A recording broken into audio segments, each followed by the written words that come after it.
अंतर्गत अपने राजनीतिक लाभ के लिए अपनी मर्जी से किसी भी एससी एसटी जाति को आरक्षण का लाभ दे सकती है और अपनी ही मर्जी में भाग लीजिए। गांव-गांव में अब प्रचार करना शुरू कर दीजिए। राहुल गांधी जी, हुड्डा जी, कांग्रेस बाबा साहब विरोधी थे, हैं और रहेंगे। आप इनसे सवाल करें शिक्षा पे, रोजगार पे, और यहाँ पर आसमान छूटी हुई। नमस्कार साथियों, जय भीम, नमो बुद्धाय सभी साथियों को। साथियों आपको बता दें, बीएसपी कोऑर्डिनेटर आकाश आनंद जिस तरीके से हरियाणा में लगातार जनसभाएं कर रहे हैं, इसी बीच उन्होंने कल जगाधरी में एक जनसभा की, जिस जनसभा में बड़ी जनसैलाब उमड़ा और उस जनसैलाब में जो उन्होंने बीजेपी सहित कांग्रेस और आम आदमी पार्टी और तमाम छोटी पार्टियों को निशाने पर साधते हुए जो बात कही, वो काफी सोचने वाली बात थी कि आकाश आनंद इस फॉर्म में भी आ सकते हैं। किसने सोचा भी नहीं होगा। तो साथियों, जिस तरीके से आकाश आनंद लगातार हरियाणा में चौपाल लगा रहे हैं, गांव-गांव जा जाके मीटिंग कर रहे हैं, तो वो भी काफी दिलचस्प रहा और लोगों का उस पर बहुत ही अच्छी प्रतिक्रिया देखने को मिली। साथियों, पहले आप आकाश आनंद का पूरा भाषण देखिए जगाधरी से, उसके बाद आगे इस पर डिटेल में बातें करेंगे। अपने राजनीतिक लाभ के लिए अपनी मर्जी से किसी भी एससी एसटी जाति को आरक्षण का लाभ दे सकती है और अपनी ही मर्जी से उसको छीन भी सकती है, यह कहकर कि ये जाति के लोग पैसे से संपन्न है तो इनको आरक्षण की जरूरत नहीं। अगर हमारे साथी लोगों को कुछ ज्यादा भूख लग रही है तो मैं अपने साथियों को एक बार बताना चाहूंगा कि बाबा साहब ने अपना पूरा जीवन त्याग दिया था आप लोगों को आरक्षण दिलाने के लिए। आप लोगों से दरखास्त है, आप वापस वहां से आए और अंदर यहां बैठे। 5 साल में एक बार मौका मिलता है अपनी लड़ाई लड़ने के लिए। मैं अपना भाषण यही रोकूंगा जब तक हमारे सभी साथी लोग वापस यहां पर हॉल में नहीं आ जाते। ये बात मैं आपस में जब हमारे सदस्यों के साथ मैं बैठा हूं, छोटी मीटिंगें लेता हूं, तब मैं ये उनसे हर बारी कहता हूं। वो मुझे बहुत शिकायत करते हैं कि सर है कुछ समर्थक हैं जो पद लेने तो आ जाते हैं परंतु काम नहीं करते। मैं उनसे बोलता हूं कि सर इन लोगों को आप पद देते हैं और इनसे उम्मीद करते हैं काम करे, तो शायद वो अनफेयर होगा, वो वाकिफ नहीं होगा। आपको उनको पद देने के साथ साथ समझाना होगा कि ये जिस मूवमेंट में उन्होंने पद लिया है, उस मूवमेंट के लिए कितना संघर्ष किया हमारे आदरणीय बहन जी ने, मान्यवर साहब ने, बाबा साहब डॉक्टर भीमराव अंबेडकर जी ने, और कितना मेहनत हमारा कार्यकर्ता करता है। एक आदमी जो पद लेकर या पटका पहनकर गुमराह करता है या काम नहीं करता, उससे पूरे समाज में जो सभी मेहनतकश लोग हैं जो दिन रात एक करते हैं इस समाज के लिए, इस पार्टी के लिए, इस मूवमेंट के लिए, उनके साथ वो गद्दारी करते हैं। ऐसे गद्दारों के साथ हमें हाथ बटाने की जरूरत नहीं, हमें इनको आगे बढ़ाने की जरूरत नहीं।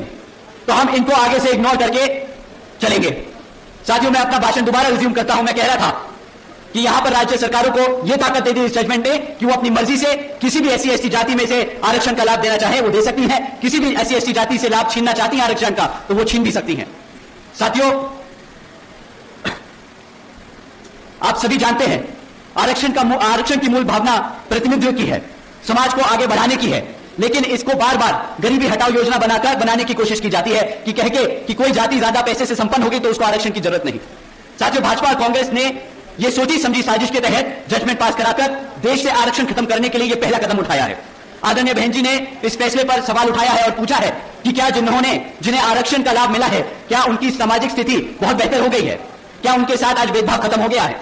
मैं जानता हूं कि आज यहां मीटिंग में हमारे यहां से सर्व समाज से काफी बड़े बड़े लोग भी आए हैं, बड़े बिजनेसमैन भी हैं, काफी बड़े इंडस्ट्रियलिस्ट भी हैं, परंतु सच बात ये वो भी जानते हैं कि आज आप चाहे पैसे से कितने भी संपन्न हो जाएं, परंतु जिसकी सोच आज भी आपको नीचा देखने की है, आपको आपकी जाति के आधार पर देखने की है, वो आपको अभी कभी भी पैसे से आप कितने भी संपन्न हो जाएं, आपको कभी भी आपको अपना बराबर नहीं समझेगा। साथियों, जब तक हम ये सोच खत्म नहीं कर देते लोगों से कि हर जाति बिरादरी, हर धर्म बराबर है, तब तक हमें आरक्षण की जरूरत है, तब तक हम ये लड़ाई लड़ते रहेंगे। साथियों, ऐसी समाज को बांटने की यह पहली शुरुआत है, पहला कदम है ऐसी समाज को बांटने के लिए। यह ऐसी समाज की आजादी छीनने का शुरुआत की गई है, यह संविधान को बदलने की शुरुआत है। संविधान बचाने के नाम पर भाजपा और कांग्रेस मिलकर संविधान को बदलने का काम कर रहे हैं।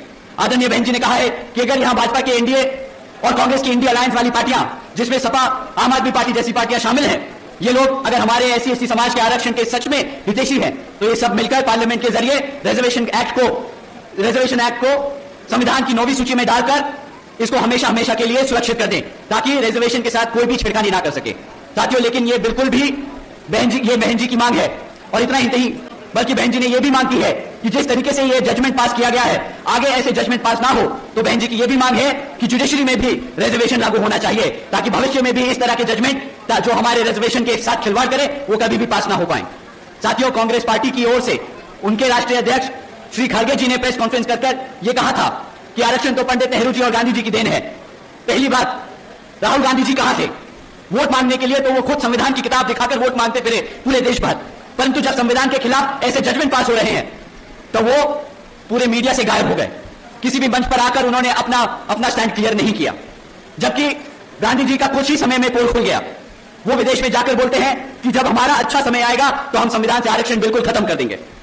साथियों, बताइए, जो लोग कांग्रेस वाले लोग किताब लेकर घूम रहे थे कि हम संविधान बचाएंगे, हमारे एससी एसटी समाज को गुमराह करते फिर रहे थे कि हम आपके हकों के लिए लड़ेंगे, पहला मौका मिलते ही, सरकार को बने 6 महीने नहीं हुए, पहला मौका मिलते ही इन्होंने ऐसा जजमेंट पास होने दिया जिससे हमारा एससी एसटी का रिजर्वेशन खतरे में आ गया।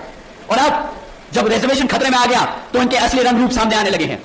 कहने लगे कि हम तो संविधान से आरक्षण ही खत्म कर देंगे।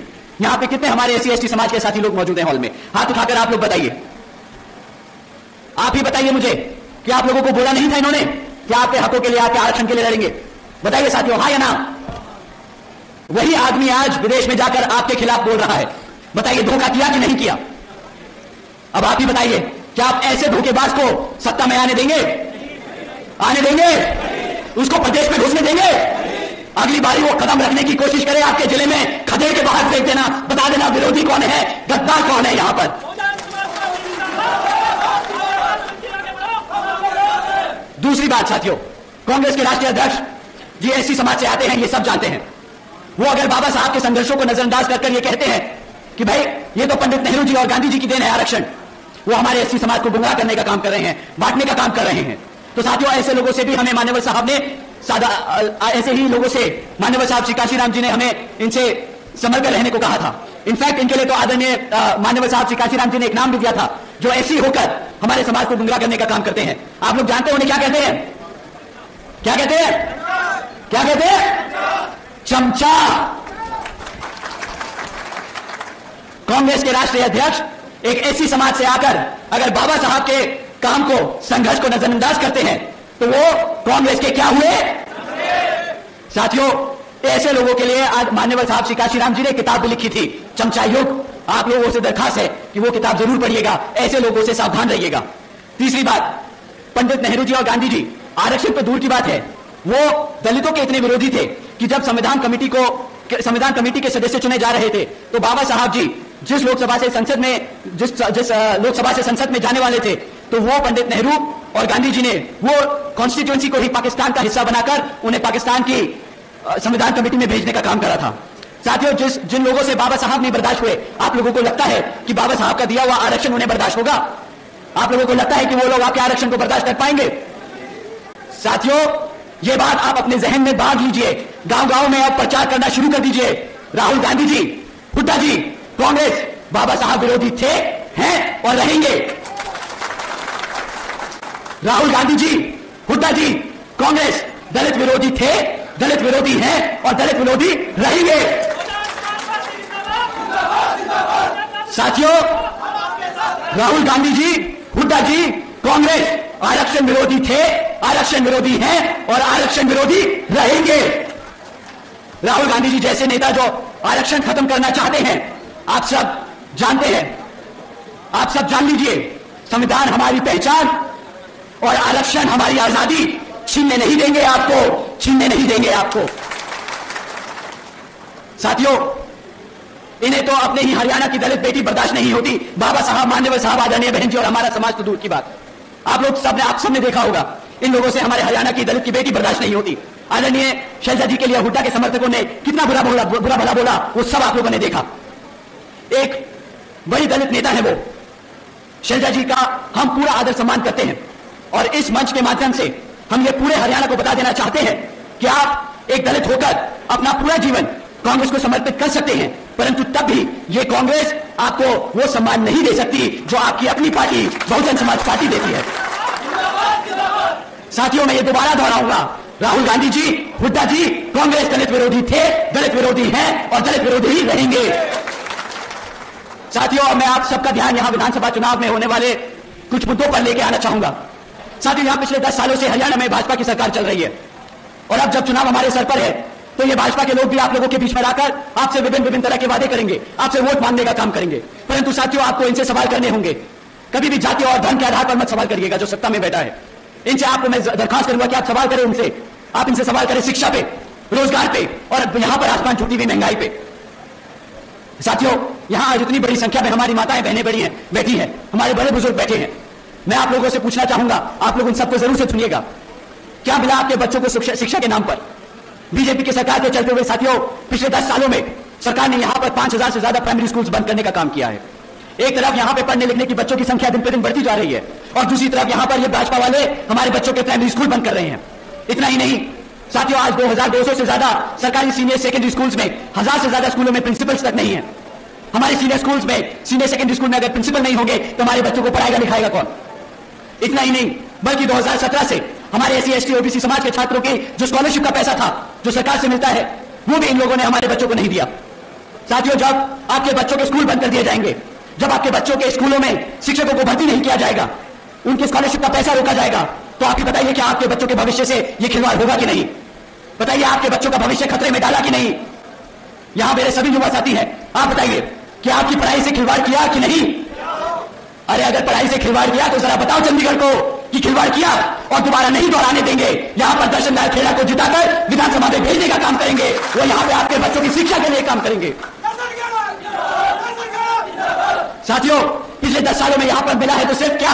आपके बच्चों को पढ़ाई के नाम पर यहां पे पेपर लीकों की खबरें सुनने को मिली, बस और कुछ नहीं मिला है। साथियों, कोई भी ऐसा सरकारी डिपार्टमेंट नहीं बचा जिसकी भर्ती के परीक्षा के पेपर इन्होंने ना लीक किए हो। इन्हें बहाना मिल जाता है हमारे बच्चों को सरकारी नौकरी ना देने का। कोई बच्चा इतनी मेहनत करता है, पढ़ाई लिखाई करता है, इतना पैसा खर्चता है, लोन लेकर पढ़ाई करता है ताकि एक सरकारी नौकरी लग जाए, परीक्षा देता है और बाद में क्या पता चलता है कि मेरा पेपर लीक हो गया, उनको बहाना मिल गया सरकारी नौकरी रद्द करने का। कहां जाएगा हमारे समाज का बच्चा जब वो नौकरी नहीं ले सकता? आप ही बताइए, उसको उसका भविष्य छीनने का काम कर रही है ये भाजपा की सरकार के नहीं। साथियों, हकीकत तो यह है कि ये भाजपा और ये कांग्रेस दोनों ही जिम्मेदार हैं हमारे बच्चों की शिक्षा, हमारे बच्चों के भविष्य से खिलवाड़ करने के लिए। एक सत्ता में रहकर हमारे बच्चों के साथ बच्चों के भविष्य से खिलवाड़ कर रहा है तो दूसरा विपक्ष में बैठकर उसको घेरता नहीं इस मुद्दों पर। आप ही बताइए, क्या ऐसी पार्टी को दोबारा दोहराने देंगे आप? क्या ऐसी पार्टी को दोबारा सत्ता में आने देंगे आप? क्या ऐसी पार्टी को अपने विधानसभा में घुसने देंगे आप? साथियों, शिक्षा अगर अपनी सुरक्षित करनी है तो इन्हें लोग बसपा के गठबंधन को जिताना है, यहां पर अपने दर्शन लाल खेड़ा जी को जिताना है। साथियों, एक तरफ इन्होंने हमारे बच्चों के स्कूल बंद किए, प्राइमरी स्कूल्स में भर्ती नहीं करी, हमारे स्कॉलरशिप का पैसा रोका और दूसरी तरफ आदरणीय बहन कुमारी मायावती जी की योजनाएं हैं, आप जानते होंगे। अगर आप नहीं जानते तो आप जाके अपने सभी बच्चों, अपने सभी साथियों को जरूर